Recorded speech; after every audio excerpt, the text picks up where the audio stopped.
Hello, bienvenue dans Clair Obscur, le podcast qui explore les coulisses de la création. Je m'appelle Belle Lomi, je suis autrice et illustratrice, et mon roman Le secret du Belten va être publié en juillet 2025 chez Conséquence Éditions. Dans ce podcast, on parle avec authenticité de la réalité de la vie d'indépendant, entre entrepreneuriat et apprentissage personnel. Si toi aussi tu es artiste indé, c'est le podcast qu'il te faut pour avancer sereinement dans tes projets. Hello, j'espère que vous allez bien. Aujourd'hui, on va parler de mes recommandations culturelles du moment. C'est un format que j'aime bien faire et que j'avais fait surtout pour mes lectures récemment. Enfin, même l'année dernière, j'avais commencé par faire des espèces de bilans de lecture. Là, je vais un peu étendre parce que en vrai, j'ai pas beaucoup lu ce début d'année. Et j'ai pas beaucoup lu de très bons livres ou de livres qui m'ont vraiment intéressé, dont j'aurais envie de parler. Donc je vais un peu élargir à plusieurs choses. Mais comme ça pourra potentiellement intéresser des gens qui veulent découvrir des œuvres culturelles un peu diverses ou des podcasts, ce genre de choses. Mais juste avant qu'on commence, je voulais te rappeler que mon roman Le secret du Belten est actuellement en précommande. Donc tu peux te le procurer sur le site de ma maison d'édition qui sera en description, mais aussi sur toutes les plateformes de lecture classique. Tu peux même le précommander en librairie et tu peux le précommander à la Fnac, sur Amazon, etc. C'est très très important de précommander et ça prouve qu'il y a un vrai intérêt le jour de la sortie, donc ça booste un petit peu le roman, même du côté des librairies, etc. Donc c'est vraiment très cool. Je vous laisse aller voir le lien dans la description pour retrouver le pitch, le résumé, etc. Parce que j'ai déjà fait de longs épisodes de podcast pour en parler, donc ça, c'est pas trop le sujet aujourd'hui. Mais voilà. Du coup, on est parti pour nos petites recos. Alors, je vais commencer par un roman parce qu'en fait, c'est quasiment le seul que j'ai vraiment beaucoup aimé ce début d'année. Comme je vous ai dit au début de l'épisode, j'ai eu un peu de mal à lire depuis janvier. J'ai un peu perdu la routine que j'avais installée de lire au moins une demi-heure par jour et notamment pendant ma pause du midi parce que j'ai eu beaucoup de taf et j'ai aussi été très fatiguée et donc j'ai vraiment perdu la motivation. Et en plus, quand j'ai repris, je suis tombée sur des romans qui m'ont vraiment pas emballée. Et donc, en général, quand je termine un roman que j'ai pas aimé ou que j'abandonne en cours de lecture, c'est très difficile pour moi de rebondir sur autre chose. Mais il y a quand même un roman qui s'est démarqué, un roman que j'ai vu passer sur TikTok qui a été recommandé par une booktokeuse que je suis qui fait des recos de fantasy adulte et qui sont toujours très très cool d'ailleurs. Donc ce roman, ça s'appelle L'Empire des monstres, tome 1, L'Arène, par Orlan Grey. Si je me trompe pas, c'est présenté comme une dark fantasy, dark romance. Et on va suivre l'histoire de Rheakina, qui est une héritière d'un royaume qui est présumée morte, mais qui en fait a survécu. Et qui se réfugie dans un autre pays pour échapper à la persécution dont elle a été victime et qui a fait sombrer son empire. C'est très mal résumé, désolée. Et pour pas trop spoiler, je pense que je vais m'arrêter là, vous pourrez aller le voir, les résumés officiels de toute façon, mais en gros ça commence par là, du coup on suit Rheakina dans sa vie de clandestine entre guillemets, et il va y avoir une série d'éléments qui vont évidemment venir perturber son quotidien et enclencher une espèce de série de complots et de jeux politiques très intéressants et dont elle va être à la fois victime et partie prenante.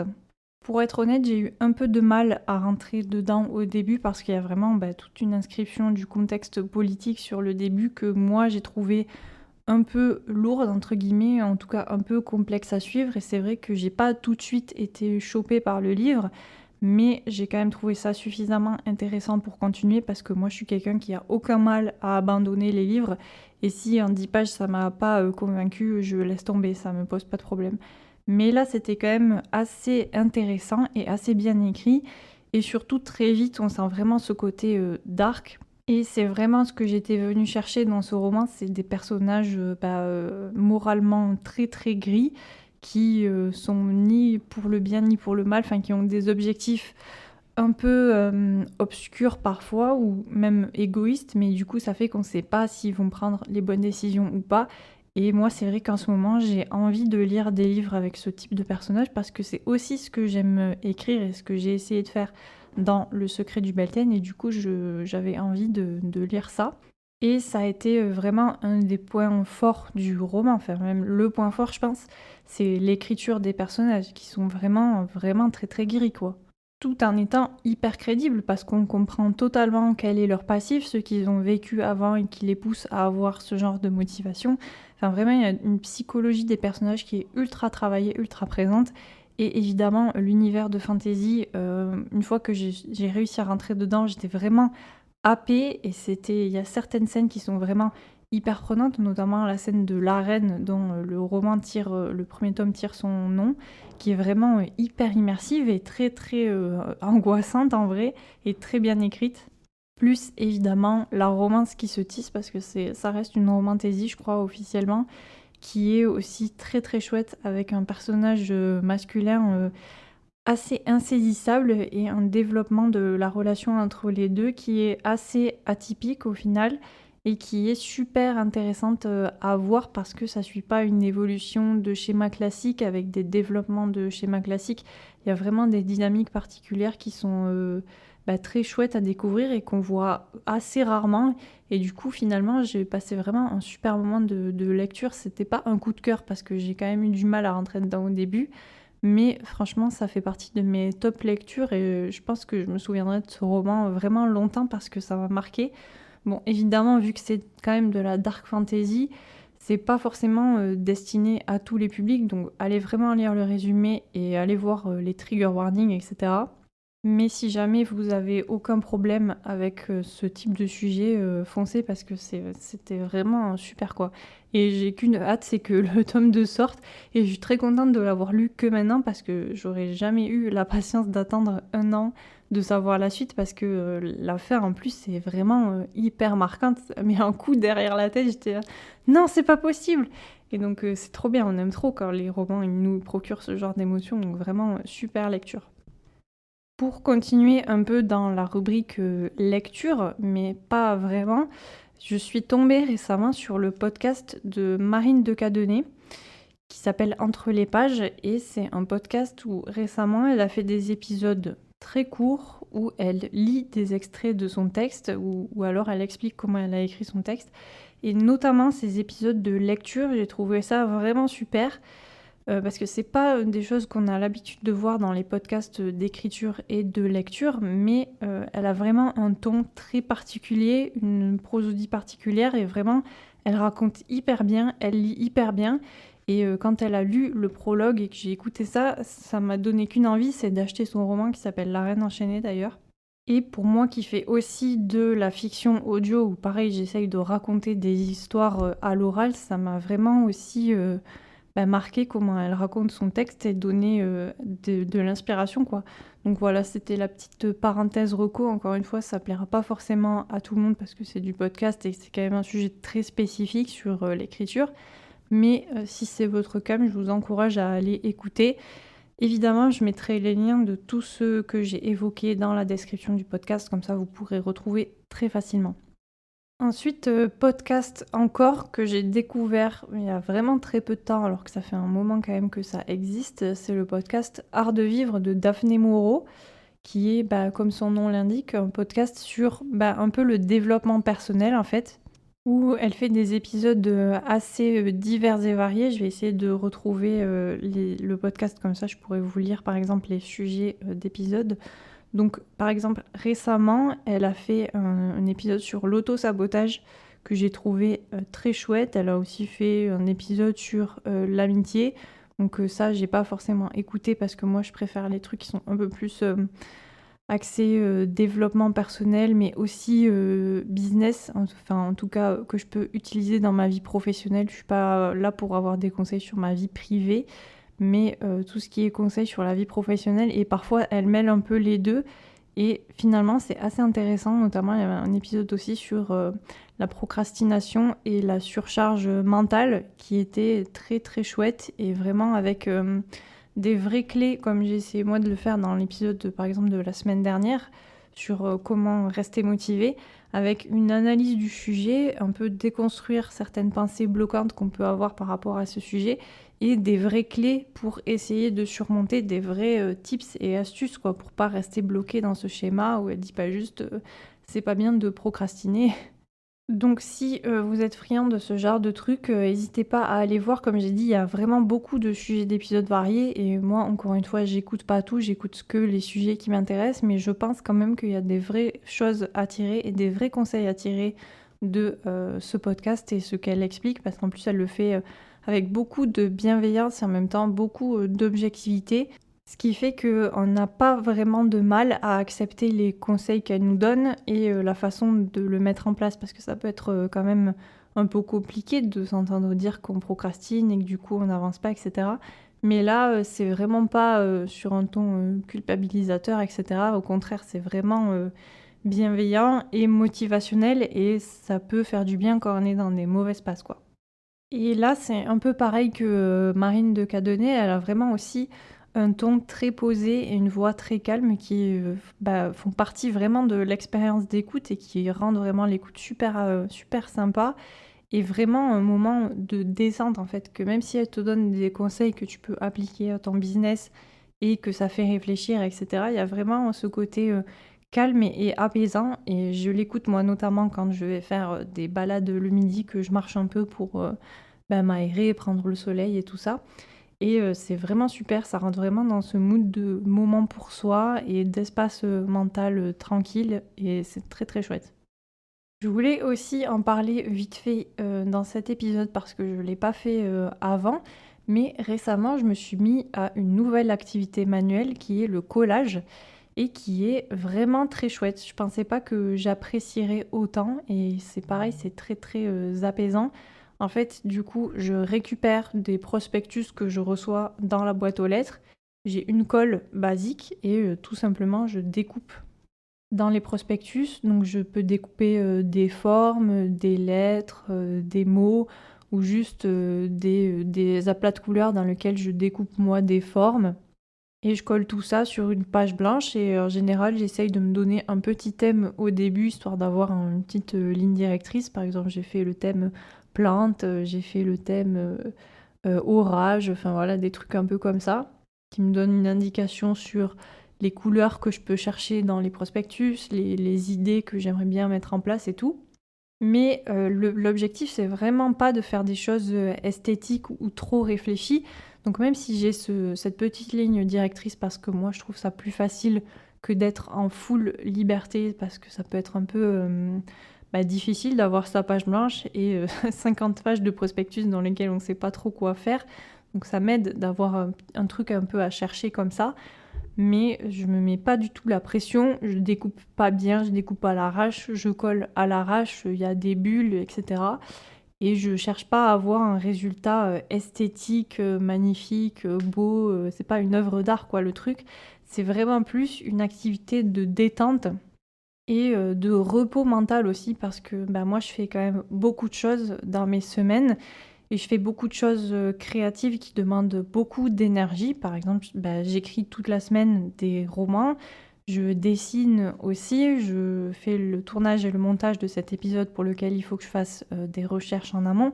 Donc en fait, je suis tout le temps dans un truc où c'est moi qui suis à l'origine de la matière première, c'est le principe de la création et parfois c'est un peu oppressant ou un peu compliqué. Par exemple, l'écriture, quand j'écris beaucoup dans une journée, généralement le lendemain je suis à sec, j'ai plus d'inspiration, j'ai plus rien, j'ai pas envie et c'est un peu compliqué. Et surtout, je suis tout le temps sur des écrans en fait. J'ai pas d'activité professionnelle qui soit pas sur un écran, puisque l'écriture et le dessin, ça passe par les écrans. Même le dessin, c'est du dessin digital que je fais, donc ça passe par les écrans. Et sur, des longues périodes, c'est un peu fatigant et c'est un peu redondant aussi parce que je reste à mon bureau, j'en bouge pas trop même si j'essaye de faire des pauses régulières, pour marcher un peu dans l'appart et même pour sortir entre midi et 2 et tout. J'ai quand même un bureau fixe dans lequel je suis tout le temps, qui est chez moi dans mon salon. Donc c'est un peu aussi compliqué de se vider l'esprit, en dehors du week-end, quoi. Et ça, je trouve que c'est quelque chose que permet vraiment de faire les activités manuelles, où vraiment tu te mets pas de pression, mais tu fais ton truc avec tes mains. Soit tu écoutes un podcast, soit tu écoutes une série, soit de la musique, ce que tu veux, ou rien. Et voilà, tu te mets dans ton petit mood et tu de faire un truc, mais voilà, sans aucune pression, qui est vraiment de l'ordre aussi du hobby. Mais là, le fait que ce soit manuel, c'est vraiment ce qui est un game changer pour moi et qui vraiment m'apaise de fou en fait. Donc je fais ça de temps en temps dans la semaine et souvent je fais en plusieurs étapes. Je fais une phase où du coup je me trouve mon thème, je fais mon découpage, j'identifie les trucs. Et une autre phase où du coup j'ai tout ce qui est découpé et j'essaye de l'assembler sur ma feuille. Et je me fais des petites phases un peu comme ça, tranquilles, soit en milieu d'après-midi quand je sature un peu d'écrire, soit le soir, soit le matin pour commencer la journée, c'est aussi sympa. Et voilà, c'est mon activité du moment. Je vous invite vraiment à essayer si ça vous parle et si jamais c'est pas vraiment votre truc, le collage, ce que je peux totalement comprendre, bah, essayez de réintégrer aussi une activité manuelle dans votre processus qui ne soit pas de l'ordre de la productivité ou de la vente, parce qu'en fait on a tendance à réfléchir beaucoup quand on est artiste à produire des choses qui vont pouvoir nous servir et qui seront bah, voilà, vendables. Sauf que ça casse vraiment un truc dans la créativité, je trouve, de dépendre uniquement d'elle pour bah, avoir ses ventes et son marché. Et donc je trouve que c'est bien de réintégrer quelque chose dans son quotidien qui est totalement pas lié à ça. Et il y a plein de choses qu'on peut réintégrer, hein. Par exemple, moi j'ai aussi réintégré la cuisine et le sport. Donc je cuisine beaucoup et je fais aussi beaucoup de sport maintenant. Mais c'est vrai que comme je suis une personne artistique et créative, les hobbies que je préfère faire, ça reste des activités créatives. Mais je trouve du coup que c'est quand même important d'avoir une activité créative qui va pas être monétisable en fait, qui va pas être source de revenus d'une quelconque façon. Et ça, c'est très très chouette et ça peut être la peinture, de la pâte à modeler, enfin il y a vraiment beaucoup de choses qu'on peut intégrer facilement dans son quotidien et qu'on fait bah, purement pour le plaisir et ça, c'est assez important. Et la dernière chose dont j'aimerais vous parler dans ce podcast, c'est une plateforme que j'ai découverte qui s'appelle Fixia. En fait, c'est une plateforme sur laquelle on peut écrire des romans et les publier et potentiellement participer à des concours qui sont organisés sur des longues périodes dans l'année. Et là, en ce moment, le concours, c'est Romance de Noël. Donc il faut savoir que je connaissais déjà la plateforme, mais que j'avais jamais eu de roman qui corresponde à un thème de concours pendant le moment du concours. Soit j'arrivais trop tôt, soit j'arrivais trop tard. Enfin bref. Et là, je suis tombée dessus par hasard et je me suis dit, bah pourquoi pas, puisque je viens d'en commencer une, donc j'avais pas beaucoup de chapitres d'avance quand j'ai commencé à poster sur Fixia. Mais j'avais envie de tester l'aventure et de tester une nouvelle forme aussi de partage de l'écriture, parce que c'est vrai que bah, Le Secret du Beltane, il sort qu'en juillet, donc d'ici là, j'aurai pas de retour sur ma lecture. L'Académie des Arts Obscurs, bon, je pense qu'il a vécu un peu sa vie et que maintenant, il ne me rapportera plus rien et très très peu de lecture, même sur Amazon. Et j'avais quand même envie de tester autre chose parce que là, je suis un peu aussi en cours de réflexion sur produire plus de romans auto-édités.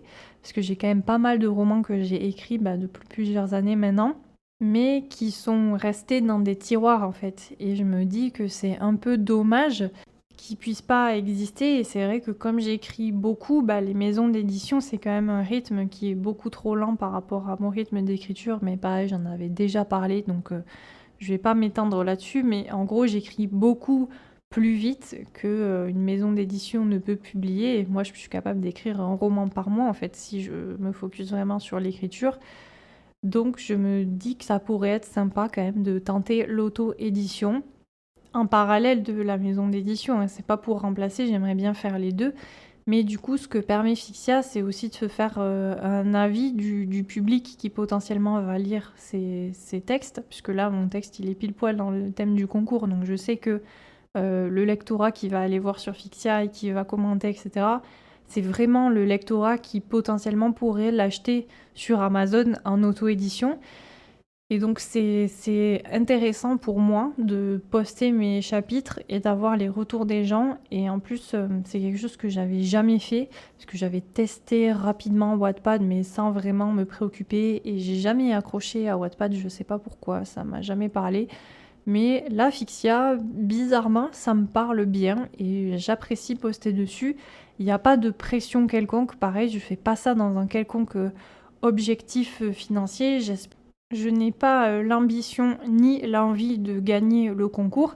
Je fais vraiment ça juste pour, être lue et être «confrontée» entre guillemets à, un lectorat qui ne sont pas pardon, des gens qui sont dans ma communauté Instagram et du coup qui ont potentiellement un biais parce qu'IELTS me connaissent ou IELTS veulent être, sympas et m'encourager et cetera.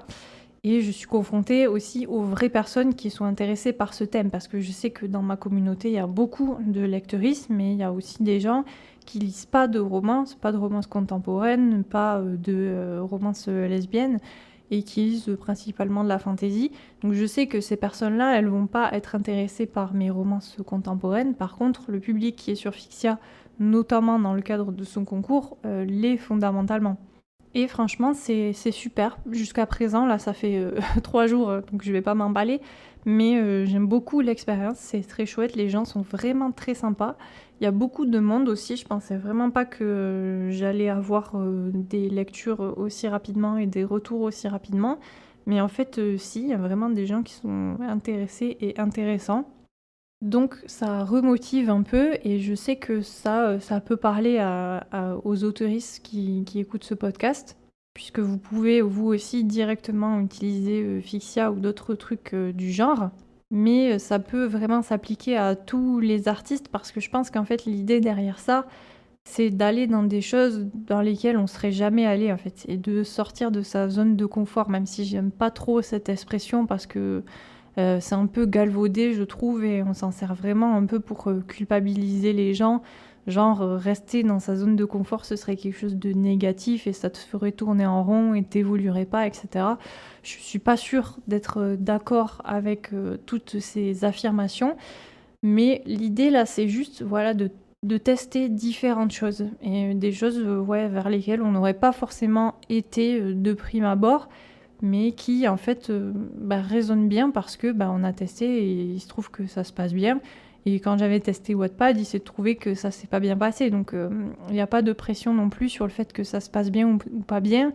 L'idée c'est juste d'expérimenter et ça rejoint un peu aussi ce que je disais à propos du collage. C'est vraiment aller vers d'autres formes de création sans en attendre autre chose que juste passer un bon moment en fait.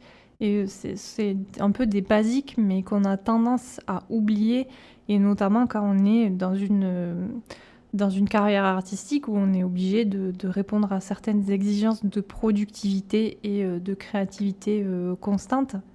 Et aussi dans mon cas, la dernière chose que je tire vraiment de Fixia, c'est le rapport aux autres, hein. C'est un peu ce que j'ai dit tout à l'heure de trouver un lectorat. Mais c'est vrai que moi, ça fait quasiment 3 ans maintenant que j'écris.